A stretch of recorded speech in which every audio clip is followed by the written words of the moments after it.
அவைக்குரிய சோம்பேறிகள் என்பவர்கள் யார் என்பதை குறித்து நாங்கள் தியானிக்க போகிறோம். அதற்கு ஆதாரமாய் மத்தேயு எழுதின சுவிசேஷம் 25 அதிகாரம் 26, 25, 30 ஆகிய 3 வசனங்களையும் நாங்கள் வாசிக்க கேட்போம்.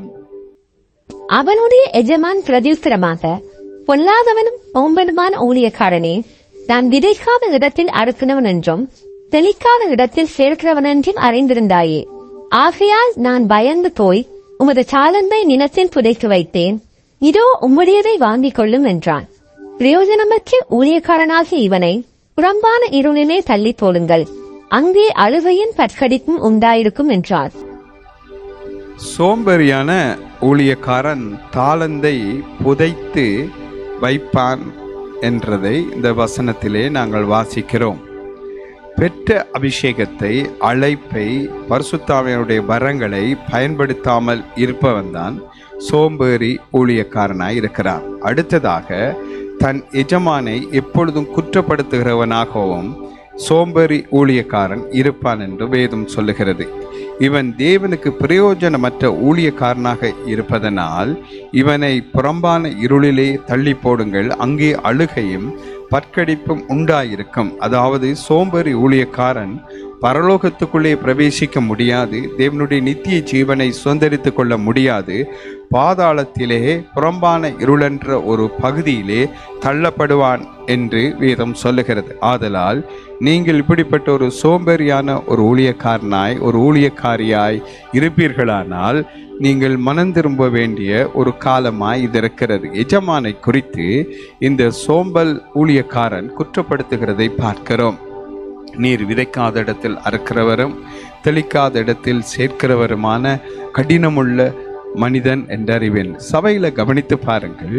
சபையை நடத்துகிற ஊழியக்காரர்களை, அதாவது பாஸ்டர் என்று வைத்துக் கொள்வோமே, அவரை குற்றப்படுத்துகிற உடன் ஊழியர்கள், மூப்பர்கள் அல்லது வேறு உதவி ஊழியக்காரர்கள், அங்கே சபையில் பலவிதமான ஊழியர்கள் இருப்பார்கள். அவர்கள் இந்த ஊழியக்காரனை குற்றப்படுத்துவார்கள். அவர் கடினமான ஆள், அவர் இப்படிப்பட்ட ஆள், அப்படிப்பட்ட ஆள் என்று சொல்லி குற்றப்படுத்துகிறவர்களை குறித்து வேதம் சொல்ல. இந்த குற்றப்படுத்துகிற எல்லாரும் சோம்பேறிகளான ஊழியக்காரர்களாய் இருக்கிறார்கள். இவர்கள் பரலோக ராஜ்யத்தை சுதந்திரிக்க மாட்டார்கள் என்று வேதம் தெளிவாய் சொல்லுகிறது. பாதாளத்தில் பலவிதமான பகுதிகள் இருக்கிறது. பாதாள குழி, நடு பாதாளம், மேல் பாதாளம். அதில் மேல் பாதாளம் பரிசுத்தவான்கள் பழைய ஏற்பாட்டில் இளைப்பார்ந்த இடம். இப்பொழுது அங்கே அது இல்லை. ஆகவே புறம்பான இருள் என்றெல்லாம் பார்க்கிறோம். அப்போ இந்த புறம்பான இருள் என்பது தனிப்பட்ட ஒரு இருள். இது யாருக்காக ஆண்டவர் சாத்தானுக்காக ஆயத்தப்படுத்தினது? இப்பொழுது சோம்பரிகளாய் இருக்கிற, கர்த்தருடைய அபிஷேகத்தை பெற்று கர்த்தருடைய ஊழியர்களாய் மாற்றப்பட்ட, அபிஷேகம் பண்ணப்பட்டு பிரிக்கப்பட்ட அவர்கள் சோம்பேறியான ஊழியர்களாய் மாற்றப்பட்டதினாலே அவர்கள் இப்படிப்பட்ட ஒரு காரியத்தை செய்கிறார்கள். ஆகவே இப்படிப்பட்ட சோம்பேறியான ஊழியர்களுடைய இந்த காரியங்களின் நிமித்தம் தேவன் அவர்களை முடிவிலே புறம்பான இருளிலே போடுவார். இப்பொழுது யோசித்து பாருங்கள். உலகம் முழுவதும் பலவிதமான மொழிகளை பேசுகிற, பல லட்சக்கணக்கான பரிசுத்த ஆராதனை செய்கிற சபைகள் உண்டு. அங்கு இருக்கிற எல்லா ஊழியர்களும் உற்சாகமாய் கர்த்தருடைய சித்தத்தின்படி ஊழியம் செய்கிறார்களா என்று கேட்டால் அது உங்களுக்கு தான் தெரியும். அந்தந்த சபையில் இருக்கிறவர்களுக்கும் அந்த குறிப்பிட்ட நபருக்கும் தான் அது தெரியும். ஆனால் தேவனுடைய பார்வையில் ஒரு சோம்பல் ஊழியக்காரனாய், ஞாயிற்றுக்கிழமை கிறிஸ்தவனை போல ஒரு காரியமும் கர்த்தருக்கு செய்யாமல் இருந்து கொண்டு, சபை சரியில்லை, பாஸ்டர் சரியில்லை, அது சரியில்லை, இது சரியில்லை என்று குற்றப்படுத்தி கொண்டிருக்கிற ஊழியக்காரனை குற்றப்படுத்துகிற எல்லாரும் சோம்பேறியான ஊழியக்காரர்கள். அவர்கள் ஊழியக்காரிகளும் எடுத்துக்கொள்ள, ஊழியக்காரர்கள், ஊழியக்காரிகள், இவர்கள் புறம்பான இருளிலே தள்ளப்படுவார்கள். இப்படிப்பட்டவர்களோடு நீங்கள் ஜாக்கிரதையாய் இருங்கள். இல்லாவிட்டால் அந்த சோம்பரித்தனமான ஆவி உங்களையும் பிடிக்கும் போது நீங்களும் குற்றப்படுத்துகிற ஒரு ஆவியை பெற்றுக்கொள்ளுவீங்க. குற்றம் சாட்டுகிற ஆவி எல்லாம் சோம்பேறித்தனமான ஆவிகள். சோம்பேறிகள் ஒரு கொடுத்த ஊழியத்தை செய்ய மாட்டார்கள். சொல்லுவாங்க, வைக்கல் பகுதியில், வைக்கல் பட்டறையில் ஒரு நாய் படுத்திருக்குமா. மாடு அந்த வைக்கோலை சாப்பிட வரும்போது அந்த நாய் குலைச்சி அந்த மாட்டை விரட்டி விட்டுருமாம். ஆனா இந்த நாய் அந்த வைக்கல சாப்பிடவும் தானும் சாப்பிடாது, சாப்பிட வர்றதையும் விடாது. அதே மாதிரி சோம்பேறியான ஒரு ஊழியக்காரி என்ன செய்வாங்கன்னு சொன்னா, சோம்பேறியான அந்த ஊழியக்காரன் அல்லது அந்த ஊழியக்காரி அல்லது ஒரு சோம்பேறியான விசுவாசி என்ன செய்வாங்கன்னு சொன்னா, தானும் ஜெபிக்க மாட்டாங்க, தானும் துதிக்க மாட்டாங்க, தானும் ஊழியம் செய்ய மாட்டாங்க, மற்றவர்களையும் செய்ய விட மாட்டாங்க. செய்கிறவங்களையும் அவங்க குற்றப்படுத்தி குறை சொல்லி கொண்டே இருப்பாங்க. இவங்க தான் இந்த கடைசி காலத்துல புறம்பான இருளுக்கு சாத்தான் சொந்தமாக்கி கொண்டிருக்கிற சோம்பேறிகளான ஊழியர்களும் ஊழியக்காரிகளுமாய் இருப்பார்கள். அதனால் நீங்கள் அந்த இடத்துக்கு பங்குள்ளவர்களாய் ஆகாதபடி நீங்கள் மனம் திரும்ப வேண்டும். ஆகவே நீங்கள் அப்படி வராவிட்டால் இந்த புறம்பான இருளை உங்களுக்கு சாத்தான் சொந்தமாக்கி விடுவான். ஆதலால் தேவன் அழைத்த அழைப்பையும் அந்த நித்தியத்தை இழந்து விடாதபடி நீங்கள் உங்களை காக்க கடவீர்கள். அடுத்ததாய் தீத்து 1 அதிகாரம் 12 தொடக்கம் 14 ஆகிய வசனங்களை வாசிக்க கேட்போம். கிரேத்தா தீவார் ஓயா பொய்யர் உஷ்ட மிருகங்கள் பெருவயிற்று சோம்பேறிகள் என்று அவர்களில் ஒருவனாகிய அவர்கள் தீர்க்கதரிசியானவனே சொல்லியிருக்கிறான். இந்த சாட்சி உண்மையா இருக்கிறது. இது முகாந்தரமாக அவர்கள் யூதருடைய கட்டுக்கதைகளுக்கும் சத்தியத்தை விட்டு விலகுகிற மனுஷருடைய கற்பனைகளுக்கும் செவிப்படாமல் விசுவாசத்தினால் ஆரோக்கியமுள்ளவர்களாய் இருக்கும்படி நீ அவர்களை கண்டிப்பாய் கடிந்து கொள். கிரேத்தா தீவாகிய, அதாவது இப்பொழுது இருக்கிற லிபியா என்கிற நாடு, அந்நாளிலே கிரேத்தா என்று அழைக்கப்பட்டது. அந்த லிபியா சபையார் அதிகம் சாப்பிடுகின்ற பெருவயிற்று ஆவிக்குரிய சோம்பேறிகளாக இருக்கிறார்கள் என்று சொல்லப்படுகிறது. அதாவது இந்த ஆவிக்குரிய சோம்பேறிகள்ல 2வது குழு, முதல் குழுவினர் குற்றப்படுத்துகிறவர்கள், தங்களோட ஊழியத்தையும் செய்யாம ஊழியம் செய்கிறவங்களையும் குற்றப்படுத்தி கொண்டிருக்கிற ஒரு கூட்டம், தாளந்துகளை பாவிக்காமல் புதைத்து வைக்கிற ஒரு கூட்டம். இந்த 2வது கூட்டம் ஓயா பொய்யர், அதாவது கிரேத்தா தீவாகிய சபையார் அதிகம் சாப்பிடுகின்ற பெருவயிற்று ஆவிக்குரிய சோம்பேறிகளாம். சபையில சாப்பாட்டுக்காக வருகிறவங்க, சாப்பிட வர்றவங்க, சாப்பிட்டே தங்களோட சாப்பாட்டை குறித்தே சிந்திக்கிறவங்களா அவங்க இருக்கிறாங்க. கட்டுக்கதைகளுக்கும் சத்தியத்தை விட்டு விலகிற மனுஷருடைய கற்பனைகளுக்கும் செவி கொடுக்கிறவர்களாகவும் அபிசுவாசத்தினாலே ஆரோக்கியமற்றவர்களாக இருப்பவர்களே ஆவிக்குரிய சோம்பேறிகளாகும். அப்ப இந்த அடுத்த பகுதியில் சொல்லப்படுகிற சோம்பேறிகள் எப்படிப்பட்டவங்கண்டா, இவங்க எப்படி இருக்கிறாங்கண்டா, நல்லா சாப்பிட்டு ஏப்பம் பெறாக்கள். சபையில சில நேரம் வீட்டில் சாப்பிட்டு வந்து சபையில நித்திர கொள்ளுவாங்க பெற்று வயிற்று சோம்பேறிகள். அப்ப வயிறு வெளியில வந்து விழும், சில நேரம் விழாதபடி ஏதாவது வச்சு கட்டுற, அப்படி எல்லாரையும் நீங்க சிந்திக்க கூடாது. இது ஆவிக்குரிய காரியத்தோட சம்பந்தப்படுத்த வேண்டும். பெருவயிற்று ஆவிக்குரிய சோம்பேறிகளா இருக்கிறாங்க. கட்டுக்கதைகளை நம்புறவர்கள் தான் ஆவிக்குரிய பெருவயிற்று சோம்பேறி. இந்த உலகத்துல பெரிய வண்டியோட வருவாங்களே அசைச்சு கொண்டு, அவங்கள் அல்ல. இது ஆவிக்குரிய காரியத்துல கட்டுக்கதைகள், பொய்களை இவங்க நம்புவோம். அந்த ஊழியக்காரன் அப்படியா, அந்த ஊழியக்காரி அப்படியா, அந்த சபையில் இப்படியா, அங்க இப்படி நடந்ததாமே. அது பொய்யா இருக்கும், அது உண்மை இருக்காது அடியில. ஆனா சாத்தான் அப்படியே கதைகளை திரித்து அனுப்பி விடுவான். சில கள்ள உபதேசக்காரர்களை கொண்டு, கள்ள ஊழியர்களை கொண்டு, பொய் பரப்புறவர்களை கொண்டு அவனுடைய ஆட்கள் மொத்தம் அதை கொண்டு செய்து விடும். அதை இவங்க நம்பிக்கொண்டு கட்டுக்கதைகளை நம்புறவர்களாய் அவங்க இருப்பாங்க. 2வது சத்தியத்தை விட்டு விலகிற மனுஷருடைய கற்பனைகளுக்கு செவி கொடுப்பாங்க. அதாவது துதிக்கணுமா, ஜெபிக்கணுமா, சேச்சுக்கு போகணுமா, உபவாச கூட்டமா, அதெல்லாம் இது சத்தியத்தோட சம்பந்தப்பட்ட வசனங்கள் எப்படி வாழணும் என்றதை விட்டு அதை விட்டு விலகும்படியான சிலர் சொல்ற உபதேசங்களை இவங்க கற்பனைகளுக்கு இவங்க செவி கொடுத்து, இவங்க அவிசுவாசத்தினால இவங்களோட விசுவாசம் அவிசுவாசமாகும் போது அவங்க பெருவயிற்று சோம்பேறிகளும் ஓயா பொய்யருமாய் இருப்பார்கள். ஆரோக்கியமற்றவர்களாக இருப்பவர்களே ஆவிக்குரிய சோம்பேறிகளாகும். அடுத்ததாய் நீதிமொழிகள் 31:27 வாசிக்க கேட்போம். அவள் சோம்பலின் அப்பத்தை புசியாமல் தன் வீட்டு காரியம் எப்படி நடக்கிறது என்று கண்ணோக்கமாய் இருக்கிறாள். சபையிலே சோம்பலின் அப்பமாகிய பழைய பிரசங்கம், பழைய சாப்பாட்டை 2-3 நாளுக்கு முந்தின சாப்பாட்டை எடுத்து சூடாக்கி கொடுக்கிறது பழைய சோம்பலின் அப்பம். அதாவது நல்ல உற்சாகமா நல்ல சாப்பாடுகளை செய்யாமல் சோம்பல் செய்கிற சாப்பாடுகள். சபையில் சோம்பலின் அப்பமாகிய பழைய பிரசங்கம், கடந்த வார பிரசங்கத்துக்கு பகுதி 2 என்று பெயர் வைத்து மீண்டும் அதே பிரசங்கத்தை பண்ணுவது பாஸ்டர் சோம்பேறியாக இருப்பதால் சபையாருக்கு சோம்பலின் அப்பமாகிய பிரசங்கத்தை செய்கின்றார். சோம்பலின் பிரசங்கம் கேளாமல் பாஸ்டர் புதிய பிரசங்கத்தை கொண்டு வர வேண்டும். தன் சபை காரியம் எப்படி நடக்கிறதென்று அந்த ஸ்திரீ கண்ணோக்கமாய் வீட்டு காரியத்தில் இருக்கிறது போல பாஸ்டரும் கண்ணோக்கமாய் இருக்க வேண்டும். எப்படி கண்ணோக்கமாய் இருக்க வேண்டும் என்றால், நேற்று அவர் அன்பை குறித்து போதிக்கிறார். போன ஞாயிறு போதிச்சிட்டார். இந்த ஞாயிறு வர அன்பில் பார்ட் 2 என்றார். அடுத்த ஞாயிறு அவர் நிச்சயமாக வரப்போறார் அன்பில் பார்ட் 3 என்று.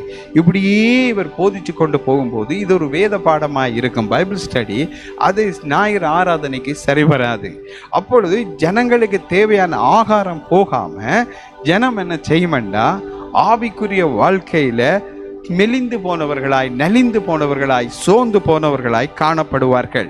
இதனாலே அந்த பாஸ்டர் இப்படி செய்கிற சோம்பலின் அப்பமெண்டா தேவ சமூகத்தில் காத்திருந்து அதிக நேரம் ஜெபம் பண்ணி உபவாசம் இருந்து அல்லது வேறு ஏதாவது ஒரு வழியில் கர்த்தருடைய சத்தத்தை கேட்டு அதிக நேரம் ஜெபம் பண்ணி கர்த்தர் சொல்றதை கேட்டு கொண்டு வந்து சபையில் கொடுக்கிற அப்பந்தான் அந்த நாளைக்கான அப்பம், அன்றைய நாளைக்கான ஆகாரம். பாஸ்டர் என்ன செஞ்சிட்டாரு, நேற்று எடுத்து வச்சிட்டாரு அன்பு பார்ட் 1 செய்து முடிச்சிட்டார். இன்றைக்கு பார்ட் 2 வந்து தொடங்குறாரு.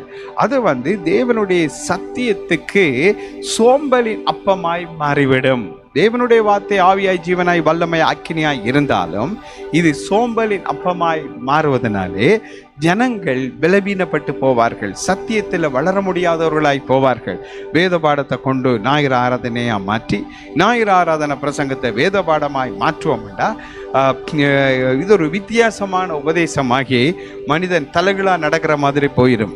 ஆகவே இப்படிப்பட்ட காரியங்கள் சபைகளிலே ஊழியர்கள் அறியாமல் செய்வதனாலே அவைகள் என்ன நடக்கிறதுன்றா, அவர்களுடைய ஆவிக்குரிய வாழ்க்கைக்கு அன்றன்றாடு தேவையான ஆகாரத்தை கொடுக்க பாஸ்டர் மறக்கிறார். 3வது ஞாயிறு பாஸ்டர் வரும்போது அன்பின் பார்ட் 3 என்பது விசுவாசிக்கு தெரிஞ்சிருக்கிறது.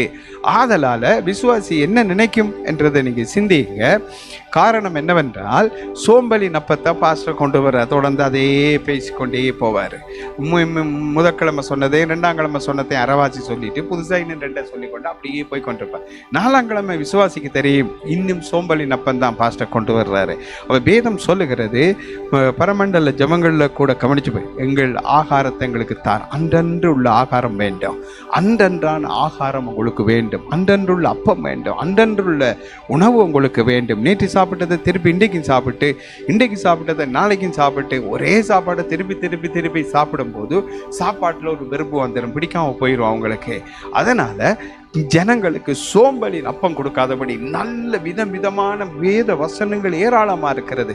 கர்த்தரிடம் கேட்டு கர்த்தர் கொடுக்கிற ஆகாரத்தை கொண்டு வந்து கொடுக்கிற ஊழியக்காரனே சபையை கட்டக்கூடியவன், ஜனங்களை சோம்பல்ல இருந்து விடுவிக்கக்கூடியவன். இல்லாவிட்டால் இந்த ஊழியக்காரனை பிடிச்சிருக்கிற சோம்பலின் ஆவி ஜனங்களையும் பிடித்து விடும். அடுத்ததாய் 1 தீமோத்தேயு 5:13 வாசிக்க கேட்போம். அதுவும் அல்லாமல் அவர்கள் சோம்பல் உள்ளவர்களாய் வீடு வீடாய் சிறிய பழகுவார்கள். சோம்பல் உள்ளவர்களாய் மாத்திரமல்ல, அலப்புகிறவர்களாயும் வீண் அலுவற்காரர்களாகவும் தகாத காரியங்களை பேசுவர்களாயும் இருப்பார்கள். சோம்பேறிகள் என்ன செய்வாங்கண்டா, இது பெண்களை குறித்து தான் இது வருகிறது, ஆனா பொதுவா எல்லாருக்கும் உரியது. சோம்பேறிகள் வீடு வீடாய் திரிவார்கள். அப்ப சோம்பேறிகளுடைய அடையாளம் என்னவென்றால், ஆவிக்குரிய சோம்பேறிகள் வீடு வீடாய் திரிவார்கள். இப்படியா வீடு வீடாய் அவங்க திரிந்து சத்தியம் சொல்கிறோம் அல்லது சத்தியத்தை கதைக்கிறோம் என்று சொல்லி சபையை குறித்து ஒரு குழப்பத்தையே விதைச்சிட்டு போயிடுவாங்க. சில பேர் நல்லா ஊழியம் செய்வார்கள். சிலர் அல்லப்புகிறவர்களை, அல்லப்பு வாயனை, அல்லப்புகிற வாய், ஒரு பாம்பின் வாய் கொப்பான், அல்லப்பிக்கொண்டே இருக்கிற வாய், அசை போடுகிற ஒட்டகத்தை பாருங்க, அதே மாதிரியாய் அல்லப்புகிறவர்களை ஆவிக்குரிய சோம்பரிகள் வீடு வீடா தெரிகிறவங்க. அடுத்தது ஊழியம் என்ற பேரையும் அதுக்கு வச்சுக்கொள்ளுவாங்க. 2வது அல்லம்பிக்கொண்டே இருப்பாங்க. அவங்கள நீங்க கண்டுபிடிங்க, ஆவிக்குரிய சோம்பரி இவங்க தான். அடுத்தது வீண் அலுவல்காரர்களாய் வருவார்கள். சும்மா ஒரு அலுவல் இல்லாம, ஒரு காரணம் இல்லாம, ஒரு காரியம் இல்லாம சும்மா என்ன வந்தீங்கன்னு கேட்டா சும்மா வந்தேன்னு கேட்பாங்க.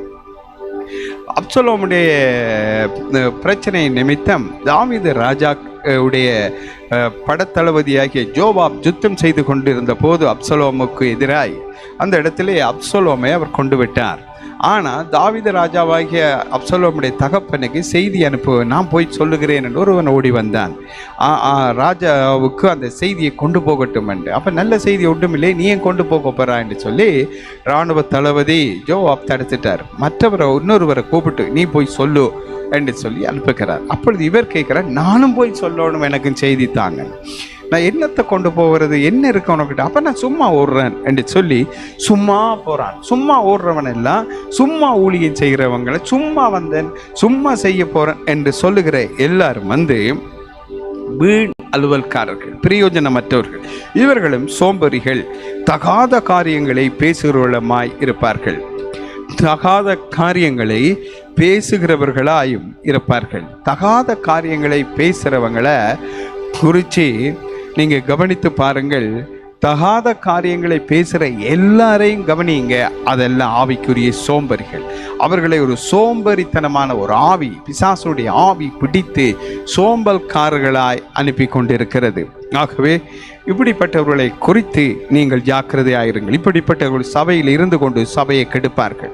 சபைக்குள்ளே சோம்பலின் ஆவியை கொண்டு வருவார்கள். ஊழியர்கள் சோம்பலின் அப்பத்தை கொண்டு வருவார்கள். ஆகவே குற்றப்படுத்துகிற உடன் ஊழியர்கள் கவனியுங்கள், இவர்கள் சோம்பல்காரர்கள், ஆவிக்குரிய சோம்பரிகளாய் இருக்கிறார்கள். ஆகவே கட்டுக்கதைகளை நம்புகிறவர்கள், பொய்களை பரப்புகிறவர்கள், ஆரோக்கியம் விசுவாசத்தை அவிசுவாசமாக்கி கொள்ளுகிறவங்க, அவங்க எல்லாம் இந்த ஆவிக்குரிய சோம்பரிகளுடைய பட்டியலில் சேருவார்கள். இவர்களை குறித்து நீங்கள் ஜாக்கிரதையாய் இருக்க வேண்டும் இந்த கடைசி காலத்தில். நீதிமொழிகள் 26:16 வாசிக்க கேட்போம். புத்தியுள்ள மறு உத்தரவு சொல்லத்தகும் 7 பேரை பார்க்கிலும் சோம்பேறி தன் பார்வைக்கு அதிக ஞானம் உள்ளவன். சோம்பேறி தன் பார்வைக்கு அதிக ஞானமுள்ளவனாக இருப்பதால் சபை பாஸ்டர் சரியில்லை என்பான். கர்த்தர் என்னை திருவிருந்து எடுக்க வேண்டாம் என்று சொன்னார் என்பான். சபையில் சோம்பேறிகள் தங்களை பெரியவர்களாக தங்களுக்குள்ளே எண்ணிக்கொள்வார்கள். தங்களுக்கு எல்லாம் தெரியும் என்று நினைப்பார்கள். இவர்களால் கடைசி கால சபைகள் படாத பாடுபடுகிறது. இந்த சபை எனக்கு தந்தா நான் நடத்தி காட்டுவேன், இந்த பாசருக்கு ஒன்றும் தெரியாது, என்னால் செய்ய முடியும், அதை செய்வேன், இதை செய்வேன், அப்படி செய்வேன், இப்படி செய்வேன், நான் முந்தி இலங்கையிலே ஊழியம் செய்தேன், நான் முந்தி இந்தியாவில் ஊழியம் செய்தேன், அங்கே அப்படி இங்கே இப்படி எல்லாம் செய்தேன் என்று சொல்லி இந்த சோம்பேறி இந்த நாடுகளில், இந்த ஐரோப்பாவில், அமெரிக்காவில், கனடாவில் இருந்து, ஆஸ்திரேலியாவில் இருந்து கொண்டு சொல்லுவார்கள், நான் முந்தி இலங்கையில் அந்த சபையில் இருந்தேன், இந்த சபையில் இருந்தேன், அந்த சபையில் இவர் என்ன செய்தார் என்று நீங்கள் அந்த சபையில் இருக்கிற யாரையாவது ஒரு ஆளை விசாரித்து கேட்டால் தான் இவர் பெரிய சோம்பேறி என்றதை கண்டுபிடிப்பீங்க. அவங்க இங்கே வாழ்கிற, அவங்க இலங்கையில் இந்தியாவில் பெரிய ஊழியர்கள் செய்தன்னு சொல்கிறாங்க. இங்கே பார்த்தா இவங்க இங்கே என்ன செய்கிறாங்க என்பதை நீங்கள் அவதானித்து பார்த்தீங்கன்னா தெரியும் இவங்க அங்கே என்ன செய்திருப்பாங்கன்னு சொல்லுவாங்க. சில பேர் சொல்லுவாங்க, முயல் பிடிக்கிற ஒரு நாயுடைய முகத்தை பார்த்தாலே தெரியும் இது பிடிக்குமா பிடிக்காதா, முயலை துரத்தி கொண்டேன். அதே மாதிரி இவங்க அது இல்லை இது இல்லைன்றெல்லாம் சொல்லுவாங்க, இங்கே அது சரியில்லை, நாங்கள் அங்கே அப்படி செய்தோம். ஆனால் அங்கே இவங்க ஒன்றுமே செய்யாதவங்களா இருப்பாங்க.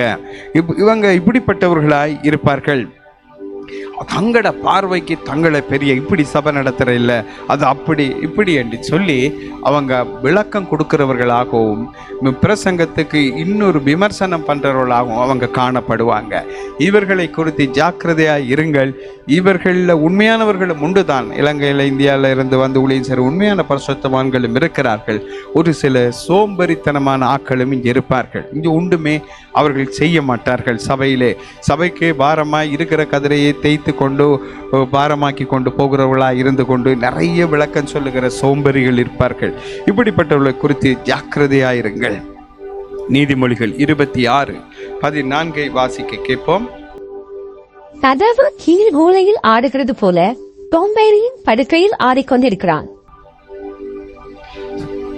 சோம்பேறி சபையில் நன்றாக நித்திரை கொள்ளுவான், படுக்கையில் ஆடிக்கொண்டிருக்கிறது போல சபையிலும் பிரசங்கம் கேட்பது போல் நடித்து கொண்டு திடீரென விழித்து ஆமே நல்லொலியா என்று சொல்லி ஆடுவான்.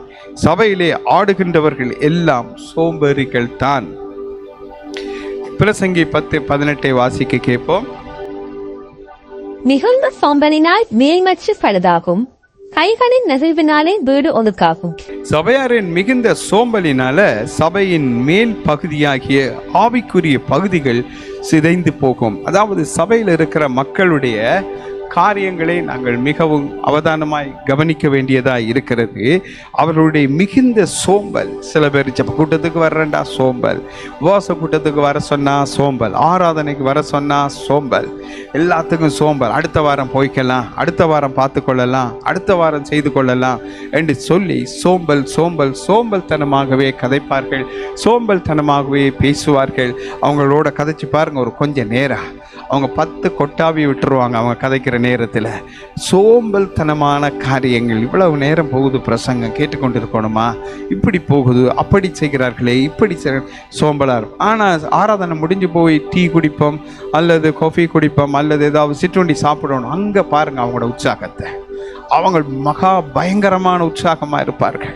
இங்கே பார்த்தீங்கன்னா ஆராதனையில் சோர்ந்து கவிழ்ந்து கொண்டு இருப்பார்கள். மிகுந்த சோம்பலினால மேல் மச்சு பழுதாகும் என்பது போல வீட்டினுடைய மேல் பகுதிகள் பழுதாகிறது. காரணம், ஒரு சபையினுடைய மேல் பகுதியாகிய மிக முக்கியமான ஆவிக்குரிய பகுதிகள், உன்னதத்துக்குரிய பகுதிகள், தேவனுக்கு பிரியமான பகுதிகளை சோம்பரிகள், சோம்பலான காரியங்கள், சோம்பல் ஜெபம், சோம்பல் உபவாசம், சோம்பல் காரியங்கள் பழுதாக்கிவிடும்.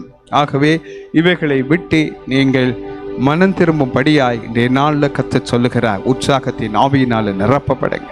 மோசேயுடைய நாட்களில் ஆசாரிப்பு கூடார வேலைக்காய் எவர்களுடைய இருதயம் உற்சாகமாய் எழுப்பி விட்டதோ அவர்கள் எல்லாம் உற்சாகமான ஆவியில் வந்து வேலை செய்தார்கள். காணிக்க கொடுக்க கூட காணிக்கப்பட்டியில் கூட வந்து நீங்கள் காசு போடுறதுக்கு கூட வேதம் உற்சாகமாய் கொடுக்கிற இடத்துல கர்த்தர் பிரியமாக இருக்கிறார். காணிக்கைக்கு கூட கர்த்தர் உற்சாகத்தை விரும்புகிறார். அப்படியானால் மிகுதி ஜெப பகுதிகள், துதி பகுதிகள், உபவாச பகுதிகள், மற்ற எல்லா ஊழிய பகுதிகளையும் உற்சாகத்தை கர்த்தர் அதிகம் எதிர்பார்ப்பார் அல்லவா, அதிகம் விரும்புவார் அல்லவா. ஆகவே நீங்கள் அதுக்குள்ளே கடந்து வர வேண்டும். நீங்க அப்படி செய்யாவிட்டால் ஒரு சோம்பரித்தனமான ஆவி உங்களை மூடி இருக்கும். சோம்பரித்தனத்திலிருந்து விடுதலையாகணும். சில நேரம் உங்களோட ஊழியங்கள் குற்றப்படுத்தப்படும் போது, சில நேரம் நீங்க படுற பிரயாசங்களுக்கு பலன் இல்லாம போகிற போது, சில நேரம் நீங்க ஜெபம் பண்ணும் போது அதுக்குரிய பதில்கள் நீங்க விரும்பின நாட்கள்ல கிடைக்காதனால நீங்க சோர்ந்து போயிடுவீங்க. சில நேரம் ஜனங்களை கொண்டு வந்து சபையில சேர்ப்பீங்க, அவங்க நிலைநிற்காம போயிடுவாங்க. அப்பொழுது நீங்க சோம்பல்காரர்களாய் மாறிடுவீங்க. சோம்பல், நான் ஜெபிச்சு ஆண்டவர் கேட்கல, அப்படி இப்படி என்ன இல்லை. தேவனுக்கென்ற ஒரு நேரம் இருக்குது உங்களோட ஊழியத்தை கனம் பண்ண. தேவனுக்கென்ற ஒரு டைம் இருக்குது உங்களுடைய ஜெபத்துக்கு பதில் அளிக்க. அதுக்கு முதல் அவர் கொடுக்காமல் வைத்திருப்பதற்கு நல்ல காரணம் இருக்கிறது. லாசரு வியாதியாக இருந்தான். அந்த நேரத்தில் இயேசுவை கூப்பிட்டு அனுப்பினார்கள், மரியாள் மாற்றாள். ஆனால் இயேசு வரவில்லை, இன்னும் பிந்தினார். 4ஆம் நாள் அவர் வந்தபோது லாசரு மரித்து அடக்கம் பண்ணப்பட்டு 4ஆம் நாள் ஆயிற்று தெரிஞ்சது. அவர்களுடைய பார்வையில் இனி ஒன்றுமில்லை என்றது. இயேசு கிறிஸ்துவாகிய தேவகுமாரனுடைய பார்வையில் இப்பொழுதுதான் ஜனங்கள் விசுவாசிக்கவும் தேவ நாம மகிமைப்படத்தக்கதான நேரம் என்று சொல்லி இயேசு லாசருவை உயிரோடு எழுப்பி கொடுத்தார். அது கர்த்தருடைய நேரம். அப்பொழுது அநேகர் இயேசுவை விசுவாசித்தார்கள். அநேகர் லாசருடைய மரணத்திலிருந்து அவனை எழுப்பினது நிமித்தம் ஆசாரியர்கள் கூட இயேசு கிறிஸ்துவை விசுவாசித்தார்கள் என்று வேதம் சொல்லுகிறது. அப்படியான காரியங்களை செய்வதற்காய் உங்களுடைய ஜெபத்துக்கு பதில் இப்ப வந்தா அநேகர் விசுவாசிக்க மாட்டாங்க. இயேசு ஒரு கல்யாண வீட்டுக்கு போயிருந்த போது அவருடைய தாயாகிய மரியாள் திராட்சரசம் இல்லை என்று சொன்ன போது இயேசு சொன்னார், என் வேலை இன்னும் வரல, நான் செய்ய முடியாது என்றது அர்த்தத்தில் சொன்ன. அவங்க ஏதாவது செய்யுங்க கொண்டுட்டு போயிட்டாங்க. இயேசு தாயை கனம் பண்ணணும் என்ற ஒரு பக்கத்தை பார்க்கிறார். இன்னொரு பக்கம் பிதாவுடைய சித்தமில்லாமல் இருக்கிற ஒரு நெருக்கமான ஒரு இக்கட்டான சூழ்நிலைக்குள்ள சாத்தான் அவரை நெருக்குவதை பார்க்கிறார். அப்பொழுது இயேசு அங்கே அந்த தண்ணீரை திராட்சரசமாக்கும்படி காரியத்தை செய்கிறார், அற்புதத்தை. அப்பொழுது அவருடைய சீசர்கள் மாத்திரம் விசுவாசித்தார்களே அன்றி மற்றவங்க அதை விசுவாசிக்கவில்லை. ஆகவே இப்படிப்பட்ட ஒரு சூழ்நிலை உங்களோட வாழ்க்கையில் இருக்கும்போது நீங்கள் தெரிந்து கொள்ள வேண்டிய காரியம், தேவன் ஏற்ற வழியில் செய்யும்போது அநேக ஆசீர்வாதம் உங்களுக்கு மட்டுமல்ல பிறருக்கும் இருக்கும். ஆனால் நீங்கள் கேட்குற நேரத்தில் செய்தால் அது உங்களுக்கு மட்டும் இருக்கும். ஆகவே தேவனுக்கு தெரியும் எந்த நேரத்தில் என்ன செய்ய வேண்டும் என்று அவர் ஒருவரை அறிந்திருக்கிறார். ஏனென்றால் அவர் ஒருவரை தேவனாக இருக்கிறார், இயேசு கிறிஸ்து. ஆகவே உங்களோட வாழ்க்கையில் மிக ஜாக்கிரதையாயிருங்கள், சோர்ந்து போகாதிருங்கள். ஜெபத்தை இன்னுமாய் கட்டி எழுப்புங்கள், இன்னுமாய் துதியுங்கள், ஆண்டவரை நோக்கி இன்னுமாய் ஜெபம் பண்ணுங்கள், உபவாசம் பண்ணுங்கள், இன்னுமாய் சுவிசேஷ ஊழியங்களை செய்யுங்கள். சோர்ந்து போகாதபடி தொடர்ந்து எழும்பி ஓடுங்கள். கர்த்தர் உங்களை உற்சாகத்தின் ஆவியினால நிரப்புவாராக. நீதிமொழிகள் 12:24 வாசிக்க கேட்போம். ஜாக்கிரதை உள்ளவர்களுடைய கை ஆளுகை செய்யும், சோம்பேறியோ பகுதி கட்டுவான். சபையில் சோம்பேறிகள் பகுதி கட்டுகின்றவர்களாக, அதாவது சாத்தானின் அடிமைகளாக, சாத்தானுக்கு ஏதோ ஒரு பக்கத்தில் உரிமை உள்ளவர்களாக, அவன் சொல்லுகின்றதை செய்கின்றவர்களாக இருப்பார்கள். அதாவது ஜாக்கிரதை உள்ளவருடைய கை ஆளுகை செய்யும், சோம்பேறியோ பகுதி கட்டுவான். பகுதி என்ன, ஒரு டெக்ஸ் கட்டுற மாதிரி. அந்த பகுதியோட சாத்தானுக்கு இவங்க மேல உரிமை இருக்கும். அந்த உரிமையை அவன் கொண்டு வரும்போது இவங்க அதுக்குள்ள அகப்படுறவர்களா இருப்பாங்க. ஆகவே நீங்களும் உங்களோட வாழ்க்கையில அப்படி ஆகாதபடிக்கு உங்களை நீங்க காக்க கடவீர்கள். ஆகவே நீங்க ஒரு ஆவிக்குரிய சோம்பேறியா இராதபடி, இவைகள் எல்லாம் சோம்பேறித்தனமான காரியங்கள். இவைகளை விட்டு நீங்க மனம் திரும்பி உற்சாகமான ஆவியினால நிரப்பும்படி கேளுங்கள். சங்கீதம் சொல்லுகிறது, உற்சாகமான ஆவி என்னை தாங்கும்படி செய்யும் என்று சொல்லி தாவீது கேட்கிறார். அவர் பாவம் செய்த பிற்பாடு அவருடைய உம்முடைய ஆவி என்னை விட்டு எடுத்து போடாதிரும் என்றெல்லாம் கேட்டு, உம்முடைய ஆவி என்னை செம்மையான வழியில நடத்துவாராக என்று கேட்டுட்டு அவர் கேட்கிறார், உற்சாகமான ஆவி என்னை தாங்கும்படி செய்யும் ஆண்டவரே என்று. பாவம் எங்களுக்கு சோர்வை கொண்டு வந்து தரும். பாவம் செய்கிறவர்களுக்கு சோர்வு வரும். ஆகவே இந்த சோர்விலிருந்து எல்லாம் மீட்கப்படும்படியாய், சோம்பேறித்தனத்திலிருந்து விடுதலை ஆகும்படியாய் ஒரு உற்சாகமான ஆவி உங்களை தாங்கும்படி ஆண்டவரிடம் கேளுங்கள்.